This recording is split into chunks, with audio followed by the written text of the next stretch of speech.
If you look at the classical architecture of stage magic, there is a foundational concept. Right, the setup phase. Yeah, exactly. The baseline is the very first step of any grand illusion, and it's called the pledge. The magician walks out onto the stage, and their primary goal in that first minute, it isn't to dazzle you. No, not at all. Their goal is to show you something utterly, completely ordinary. A deck of cards, a simple wooden birdcage, a top hat. They want you to feel safe. Yes, exactly. They might even invite you, a skeptic from the audience, to come up and inspect the object. They roll up their sleeves. They say, look, there's no trick here. I am just a person, and this object is just a physical object bound by the normal laws of physics. Which is, that is the crucial psychological anchor. They are securing your consent to a premise. Right. But the inherent deception of the pledge is that the object has already been secretly altered. Oh. The reality you are looking at, the ordinary, boring reality you completely trust, is a lie before the trick even officially begins. The cards are marked. The birdcage has a collapsible hinge. And that is exactly where the manipulation takes root. Because the real magic doesn't actually happen in the flashy smoke and mirrors 20 minutes later. Right, it happens right there. Exactly. The manipulation happens the very second you accept that altered object as normal. Because once you accept the false baseline, every single logical conclusion you draw from that point forward will be wrong. I've just been thinking about the pledge nonstop as we sit here today in the studio. We have this massive, sprawling stack of newly released source documents right in front of us. You do. FBI memos, leaked internal email chains, flight logs. Yeah, it's a lot. And right. When you look at the man we are dissecting today, a man who spent his entire adult life desperately trying to appear as an ordinary, albeit insanely wealthy, quantitative financier. Right. You start to realize that his entire public persona was the pledge. He was presenting a completely fabricated version of normal to the global elite. It was a socially acceptable costume. A man we're going to refer to today simply as the Magus. Though history and the legal system obviously recorded him as Jeffrey Epstein. Yeah. And if you were with us for our last deep dive, we ended on a highly unresolved note. A very unsettling one, yeah. We look at the sheer statistical, logistical, and architectural anomalies surrounding his demise in that federal holding cell in August 2019. And we explored the deeply uncomfortable idea that, if a mastermind views his entire existence as a complex stage trick, then being backed into a legal corner doesn't necessarily mean the game is over. No, it might just mean the physical stage has failed. Right, exactly. And he needs to execute an exit strategy to build a new invisible theater. It forces you, the listener, to reconsider the finale entirely. Was it a systemic failure of the justice system, or was it, the ultimate misdirection? That's the question. So if that is even a remote possibility, if we are dealing with a mind that orchestrates reality on that systemic level, then we have to understand his operating system. We really do. We can't just list the crimes. No, we have to dissect the psychology. We need to look at the literal mechanics of a man who played God by manipulating reality, language, and human behavior. And that is our mission for today's deep dive. But before we get into the actual documents, we have to make a very clear structural distinction for you listening at home. Oh, absolutely. This is vital. As we pull from these newly released files, we're going to be reading the names of highly polarizing political and cultural figures. Yeah, the source documents we have on the table directly name Donald Trump, Bill Clinton, Steve Bannon, Boris Johnson, among a dozen others. And we want to be emphatically clear from the outset. We are not taking any political sides here. Yes. We are not endorsing any political viewpoints, left, right, or center. Not at all.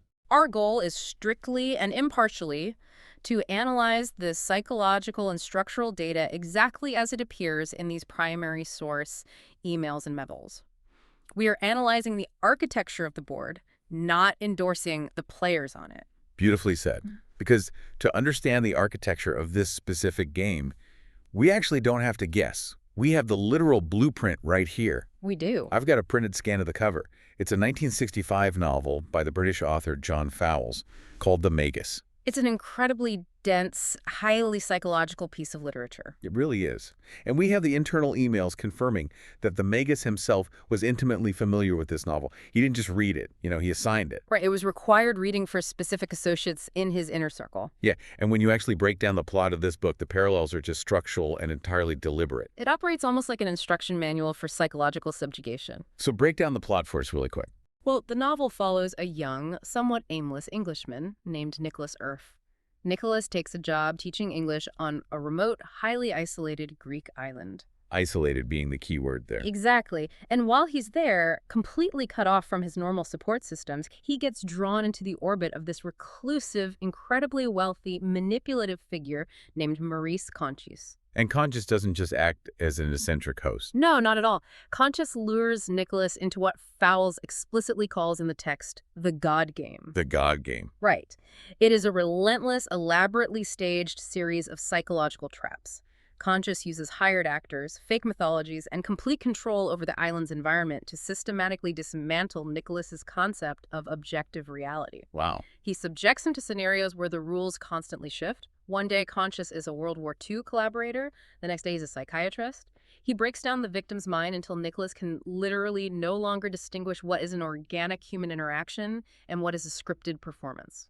Think about the mechanics of that for a second. I mean, to pull that off, you need total environmental control. Complete control. We need an environment where the normal social contract is entirely suspended. Yeah. And then look at the physical matrix of our real-world Magus's actual life. The islands. Private islands in the Caribbean, a sprawling ranch in New Mexico, the largest private townhouse in Manhattan. Right. These aren't just luxury properties, they are sovereign theaters. The Magus wasn't really running an illicit financial or trafficking ring. He was running a real-world God game, trapping individuals in a localized reality where he dictated the physics. And if your goal is to execute a God game in the real world, you don't achieve that through, occult magic. No, obviously not. You achieve it through the mastery of physical and structural misdirection. You have to be a master illusionist, which perfectly contextualizes the first major revelation in these DOJ documents. His obsession with magicians. Exactly. The Magus's documented, obsessive, and highly strategic relationships with top-tier stage illusionists. Let's pull up this FBI memo from 2007. I have it right here. This was released through a FOIA request, and it details a parallel investigation.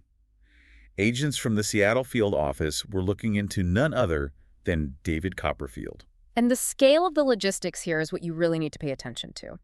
The FBI was investigating an incident alleged to have occurred on Copperfield's own private Bahamian island, Mushakay. Another private island. Exactly. An island where, much like Little St. James, the normal rules of oversight and, crucially, jurisdiction present massive logistical hurdles for law enforcement. Right. I want to pause on the concept of the private island for a second because it's so vital. Yeah. When you own a private island, you aren't just a wealthy host throwing a party. You're a king.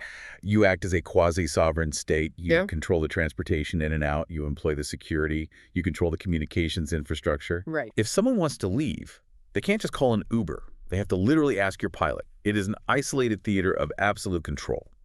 But what really jumped out at me in this document is why the Seattle agents flagged this for the Miami agents. The overlap in the modus operandi. Yes, exactly. Let me read directly from the memo. The Seattle agents reached out to Miami, who were investigating the Magus at the time, because they identified, quote, a clear connection. Right. They executed raids on Copperfield's properties, and they found a document they labeled a business list. It was a compilation of females that the FBI believed were targeted. And right there, nestled in this ledger, is a specific entry for a woman noted explicitly as a Jeff Epstein guest. But the notation next to her name is what I just can't stop thinking about. Yes. The note reads, she is, quote, not loyal, doesn't play the game. Doesn't play the game. That's specific phrasing. Look at the underlying assumption of those words. It doesn't say she broke a law, or she was a nuisance, or she stole something. Right. She doesn't play the game.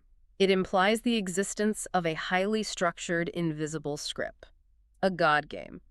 And if a person refuses to surrender to the altered reality, if they insist on clinging to objective, outside reality, they're categorized not as a person, but as a liability to the system. A liability that has to be managed. Which brings us to the scale of the misdirection required to protect a system like this. The FBI agents noted a glaring, almost impossible anomaly in the evidence they seized from Copperfield. The missing files. Yeah, they noted a 13-year gap in his records. A total vacuum of hard copy files from 1993 to 2005. Right. The FBI literally could not locate the documents for that specific time span.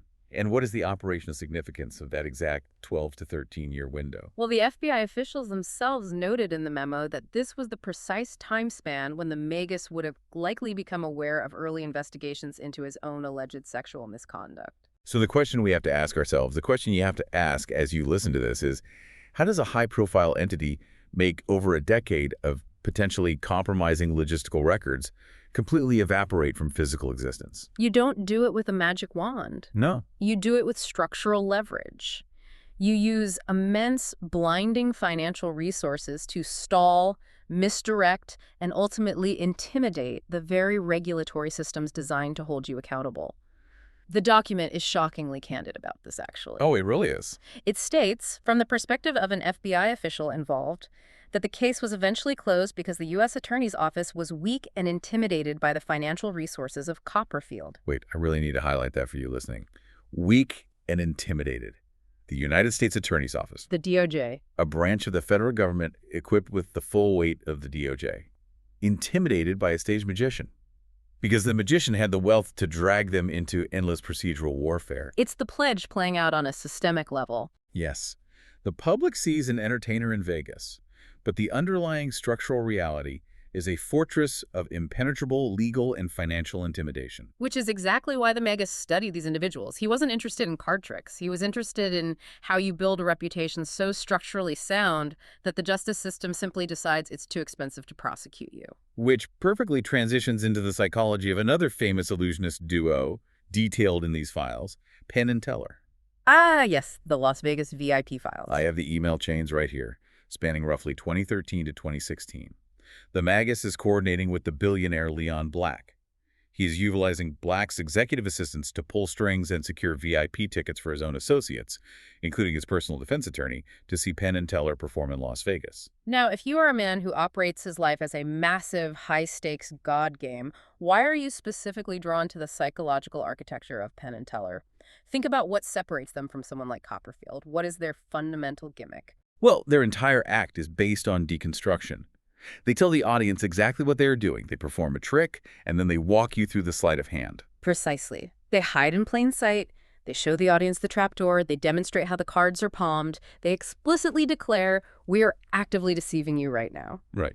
And yet, they still manage to completely fool the audience at the end. It is the ultimate psychological flex. It's a declaration of dominance. It's not just tricking the mark, it's telling the mark they are being tricked, showing them the mechanics, and proving that they still lack the cognitive capacity to stop it. Okay, I have to push back here. I really struggle with this specific comparison. How so? Let's unpack it. Because Penn and Teller do this in a theater. Everyone buys a ticket. Everyone knows it's a show. There are no real-world stakes. If you are the Magus and you are running what is arguably the most prolific, highly illegal, and globally sensitive extortion and trafficking ring in modern history, well, visibility is a liability. It seems like it would be. Right, it's an unforced error. Why are you living in the largest mansion on the Upper East Side? Why are you flying a customized Boeing 727 that aviation enthusiasts can literally track on radar? Why are you openly hosting dinners with sitting politicians, royalty, and tech billionaires? If you are committing crimes of that magnitude, shouldn't the mathematically optimal move be to stay in the shadows? Why not live in a bunker? That is the logical assumption for a standard criminal, absolutely. But the Magus wasn't running a standard criminal enterprise, he was running a God game. And in a God game, shadows actually make you vulnerable because shadows can be illuminated by a flashlight. What the Magus realized is that blinding light is a much better camouflage than darkness. Blinding light? Yes. By living so brazenly out in the open, by intertwining his public life with the most powerful figures on the planet, he was creating a political blast radius. A blast radius, wow. He was daring the authorities to look closely at the trick. Think about the calculus for an investigator. If you decide to raid the Magus, you aren't just raiding a financier, you are potentially subpoenaing a former U.S. president. You are dragging a member of the British royal family into discovery. You're pulling the records of Nobel laureate scientists. Exactly. And Wall Street titans. The collateral damage to the establishment is so catastrophically high that the system inherently resists investigating you.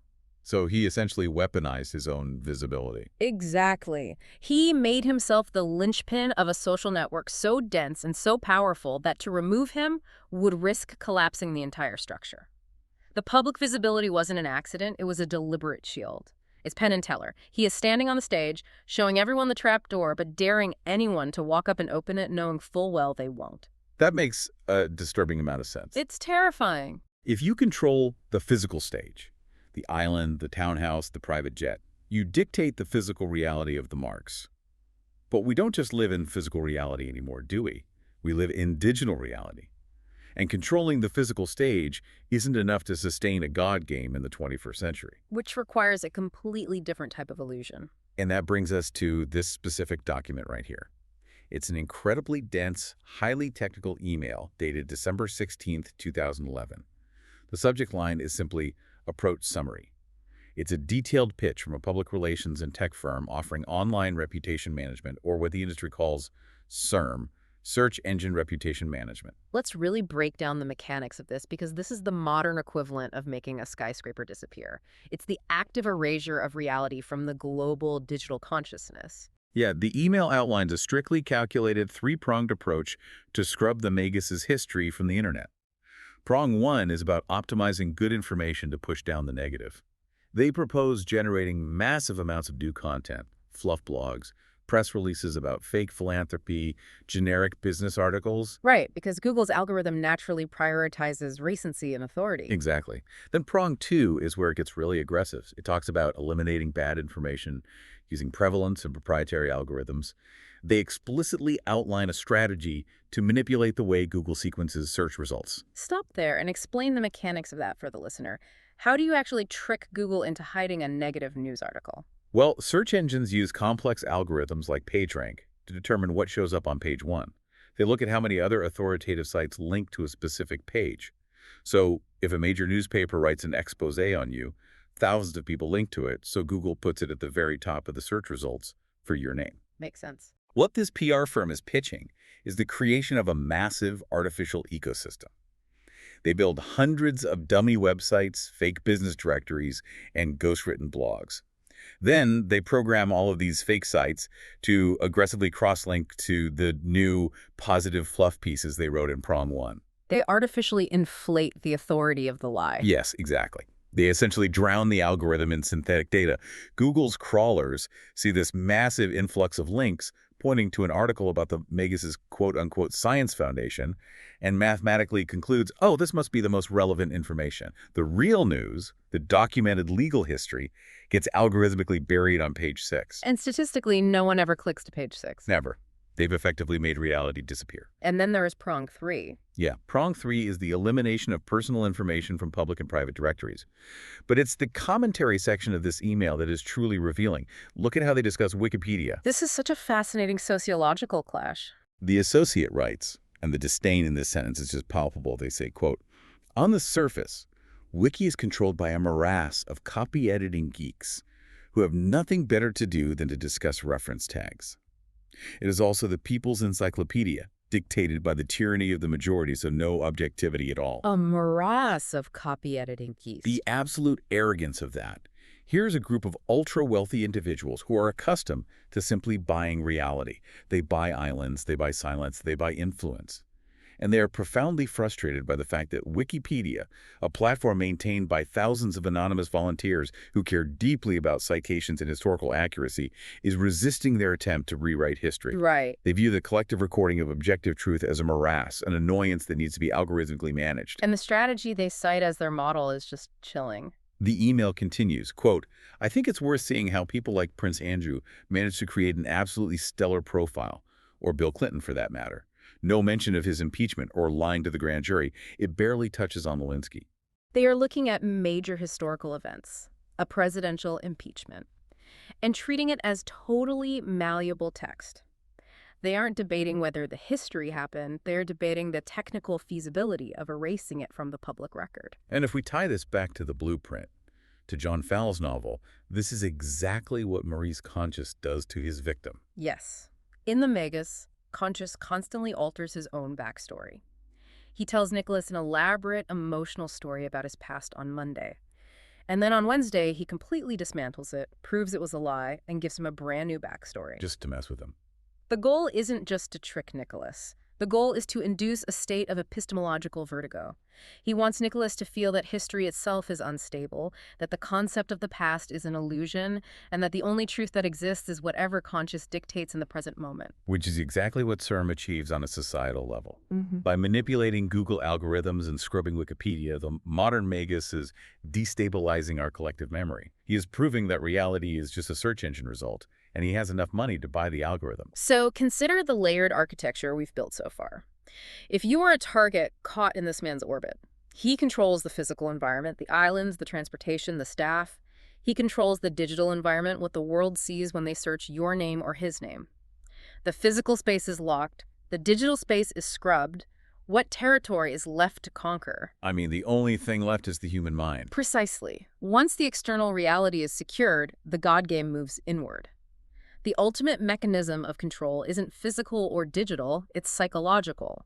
And you achieve psychological imprisonment by controlling the very language a person is allowed to use. Okay, let's trace exactly how he executed that, because this brings us to one of the most surreal discoveries in this entire stack of documents. The Noam Chomsky correspondence. I honestly still have trouble wrapping my head around this. Yeah. Holding physical printouts of emails spanning 2015 between Jeffrey Epstein, the Magus, and Noam Chomsky. It's what? We are talking about arguably the most influential linguist, cognitive scientist, and public intellectual of the modern era.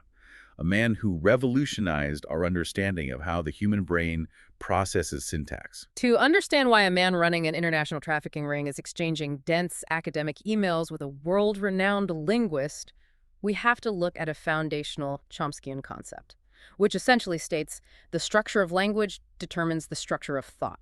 Right, so language isn't just a vehicle for expressing ideas, it's the boundary line of what you are capable of conceptualizing. Exactly. If I can restrict or redefine the vocabulary you have access to, I can restrict the concepts you're able to formulate. The Magus recognized this. He didn't just build a physical network of leverage, he built a linguistic prison. And you can literally see the bars of that prism in the legal architecture he used.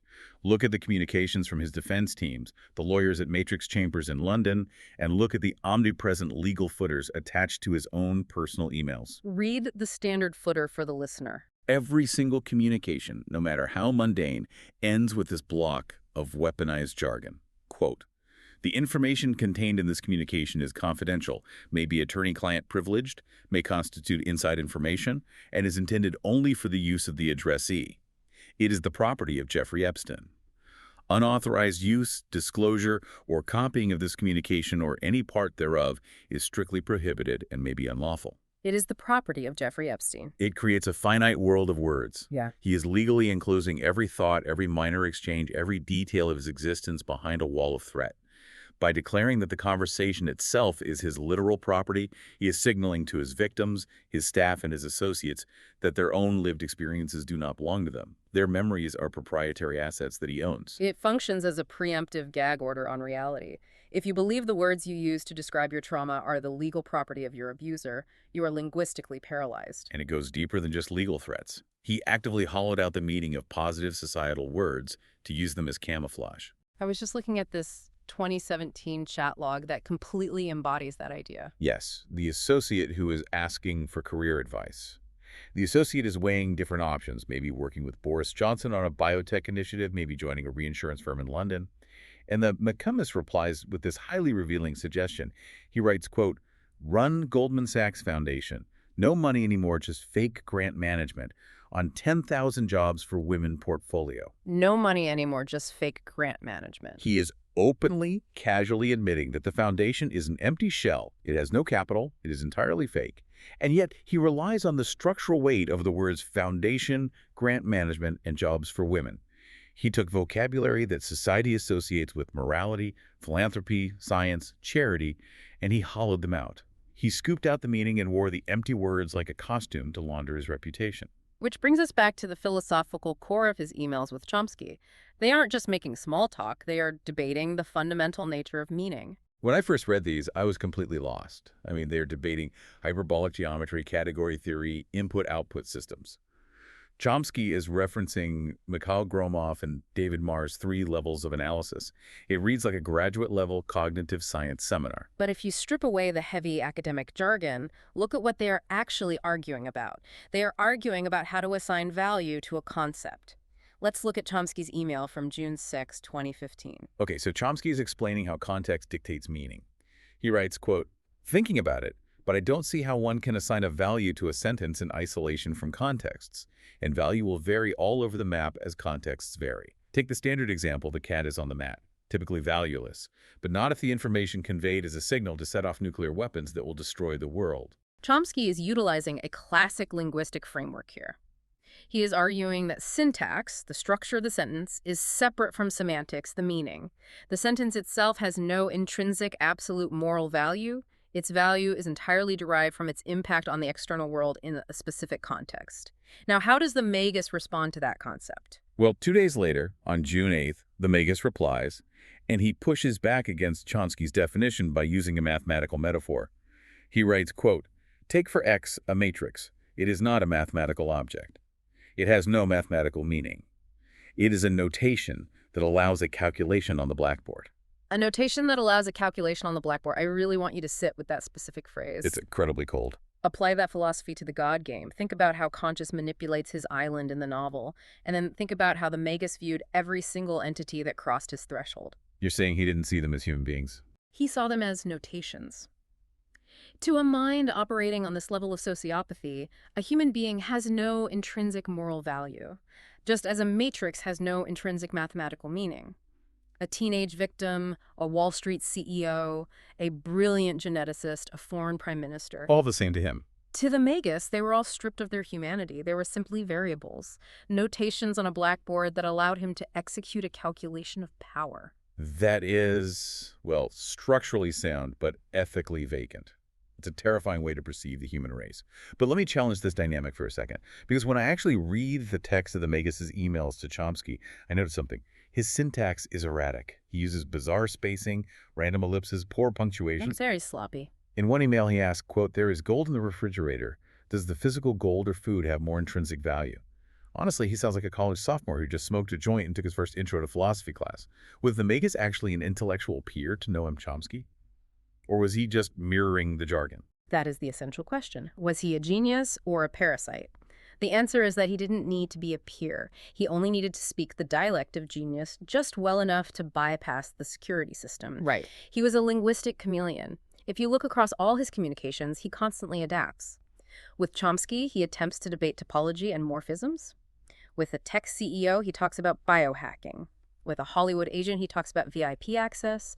He hollows out the language of his specific target, wears it, and uses it to establish a false sense of intellectual intimacy. He is building the linguistic prison around Chomsky using Chomsky's own bricks. So the dense academic debate is really just another layer of misdirection. It's the pledge. He's presenting Chomsky with an ordinary, flattering object, an intellectual debate about linguistics, while secretly altering the reality, drawing a brilliant mind into his web of complicity. Precisely. Which leads us to the most vital question of this entire analysis. If human beings are merely notations on a blackboard, and if language is just a tool to manipulate those notations into the correct positions, what exactly was he calculating? If people are just variables, what is the formula? To answer that, we have to look at the psychological climax of these documents. We have to examine his correspondence with the cognitive scientist Joscha Bach, because this is where the curtain fully drops on the God game. Let me grab the Bach emails. These are from May of 2018. This exchange reveals the terrifying reality of what we can only define as the amoral mind. The Magus initiates the conversation by asking Bach about complex systemic conflicts. He writes asking for thoughts on, quote, the metaphor of genetic conflict in a single individual and whether there is an equivalent machine internal competition. He is deeply obsessed with how systems compete internally for dominance. And Bach, who studies artificial intelligence and cognitive modeling, responds by discussing cybernetic regulation paradigms. Okay, can you translate cybernetic regulation paradigms into plain English for me and the listener? Of course. In cybernetics, a system, whether it's a thermostat, a computer network, or a human brain, operates via feedback loops. It takes in data, measures it against a goal, and adjusts its behavior. Bach is explaining how our neocortex, the logical part of our brain, Models are primal reptilian needs as purposes or goals. But then Bach introduces a concept that clearly anchors the Magus's entire worldview.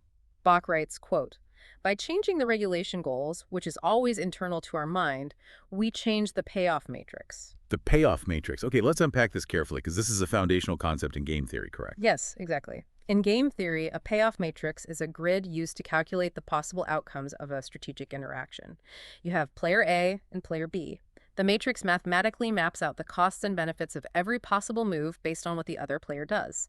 It's used in economics to model corporate competition and in evolutionary biology to model survival strategies. And the Magus instantly latches onto this. He replies to Bach, quote, "I posit that there is an internal game with its own payoff matrix separate from the external. Is there a machine internal state equivalent?" Notice what is entirely absent from that framework. Virality. Exactly. Good, evil, empathy, compassion, guilt. These concepts do not exist in a payoff matrix. They are irrelevant data. He views his own mind and the minds of every person he interacts with as machines running competing algorithms. He is operating as a purely amoral intelligence. And Bach's theories unfortunately feed perfectly into this sociopathic architecture. Look at this email from June 2018. Bach is theorizing about the evolutionary purpose of human emotion. Bach writes, quote, "I realized that emotional expression did not evolve as a readout of the mental states of people, but via adversarial deception. Emotional expression is a hack on emotion recognition." Let's isolate that phrase. Adversarial deception, a hack on emotion recognition. If you are a man whose entire empire is built on human leverage, extortion, and abuse, how do you interpret a scientific theory that says emotions are just evolutionary hacks? You interpret it as absolute justification. You interpret it to mean that every human emotion is fundamentally a lie. A victim's plea for help, a tear of genuine distress, a smile of gratitude. They aren't reflections of a human soul. They are just strategic moves in a game of adversarial deception. They are inputs in the matrix. In fact, the Magus replies to Bach with exactly that mindset. He writes, quote, "Smiles are honest signals, in general. Difficult to fake well. But Japanese culture figured it out. Smiling all the time." He doesn't view a smile as an organic expression of joy. He views it as a strategic tool, a physiological hack that an entire culture figured out how to weaponize to manage social algorithms. So if we take all of these pieces, the illusionist misdirection, the linguistic hollowing out of words, the reduction of humans to notations, and the cybernetic concept of adversarial deception, and we map them onto the physical reality of the Magus. Oh, wow. Do you see the architecture now? Yeah, I do. If I am a victim on that island, my options are mapped on a grid. Let's trace it. If I choose option A, which is to try and escape or call the police, the Magus has already calculated the cost. The cost is a ruinous smear campaign using the reputation algorithms, the enforcement of a crushing NDA, and the release of blackmail material. The cost is mathematically devastating. And option B? But if I choose option B, compliance, well, the immediate cost is lower. He artificially weighted the grid so that the mathematically optimal move for the victim was always submission. The private planes, the island, the black book of contacts, the shell foundations, none of it was a social circle. It was a massive, real-time, global payoff matrix. For you listening right now, just absorb the cold reality of that. To the Magus, every scientist he funded at Harvard, every politician he flew on his jet, and every single underage victim he abused, they were variables in an equation. He was calculating their pain, their public reputation, their greed, and their fear, simply to optimize his own personal power. He was running a global God game, and he was the only one who possessed the full payoff matrix. Which is exactly the realization that breaks Nicholas Earp in Fowles' novel. Nicholas realizes he is completely powerless because he is trying to play a game where the opponent controls the fundamental laws of physics. The victims of the Magus were trapped in a system where every move they made, whether they smiled, cried, fought, or surrendered, only fed more data into his algorithm of control. It is the ultimate amoral calculator, a machine optimizing entirely for dominance. But, and here's where we have to bring this entire analysis crashing back down to the cold, concrete reality of August 2019. Even the most sophisticated machines eventually encounter an error they cannot compute. Or, rather than crashing, they execute a systemic override. Let's look at the ultimate breakdown of the game. Let's look at the Nash Equilibrium of the federal holding cell. To understand the end of the Magus, we need to read the exact wording from Joshua Bach's email one last time. Bach is explaining how complex systems handle fatal contradictions. He writes, quote, "Whenever you get a situation where the local cost functions lead to a Nash equilibrium, that is incompatible with the global goals of the organism, you introduce a higher-level regulation that imposes offsets on the payoff matrices. Okay, I need a simple explanation for Nash equilibrium. What does that mean in the context of game theory? Well, a Nash equilibrium is a state in a game where no player can improve their outcome by changing their strategy, assuming the other player's strategies remain unchanged. The classic example is the prisoner's dilemma. Right, the two criminals. Exactly. Two criminals are arrested and put in separate cells. If they both stay silent, they get 1 year. If one betrays the other, he goes free and the other gets 3 years. If they both betray each other, they get 2 years. The logical, optimal choice for the group is cooperation, staying silent. But because they can't trust each other, the rational individual choice is to betray. They both betray each other, get 2 years, and reach a Nash equilibrium. It's a stable state, but it's a suboptimal outcome for everyone. So applying that to August 2019, the God game was fundamentally cornered. The physical illusion had completely failed. The island was raided by federal agents. Manhattan townhouse was breached. The linguistic prison was shattering because victims were finally finding the support to pierce the NDAs, and investigative journalists were ignoring the legal threats. The payoff matrix had entered a fatal state. The local cost function, meaning the physical reality of sitting in a federal cell facing trial, exposure, and the dismantling of his network, had led to a Nash equilibrium that was entirely incompatible with his global goal, which was absolute control and the preservation of the system. The machine could not compute a victory from inside the cell. Precisely. So, according to the cybernetic theory he worshipped, what must the organism do? It must introduce a higher-level regulation that imposes offsets on the payoff matrices. It has to change the rules of the game entirely. Yes. So as we close this file, I want you to sit with this final, highly provocative thought. We have spent the last hour analyzing the data. If we accept the premise of these documents, if the Magus was truly a purely amoral calculator, a man who viewed human life as mathematical notation and ran a ruthless global payoff matrix, then we have to view his final moments through that exact lens. An amoral calculator does not experience panic. Panic is an emotion, and emotions are merely adversarial hacks. Exactly. A machine doesn't panic when it faces a fatal error. It simply executes the mathematically optimal move available to preserve the core objective. And in a game where your physical body has suddenly become the ultimate liability, where your mere presence in the justice system threatens to expose the entire global matrix of billionaires, politicians, and scientists, well, faking a death or even executing a literal physical death isn't a defeat. No, it isn't a tragic end or a pathetic surrender. It is a highly calculated higher-level regulation. It is the final, brilliant move to step completely off the board.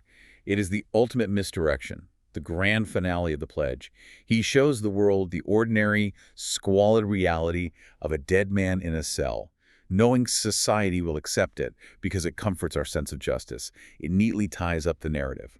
But in reality, he has just pulled off the perfect trick, leaving the audience staring at an empty stage, arguing over the shadows, while the Magus permanently disappears into the dark. It echoes the final realization in Fowles' novel. After the relentless psychological torture, when the illusion finally breaks and Nicholas is left standing in the ruins of the game, the author writes, quote, "Because there are no gods, and it is not a game." It's not a game. It's an architecture of control waiting for the next notation on the blackboard. Keep questioning the stage, everyone. We'll see you for the next deep dive.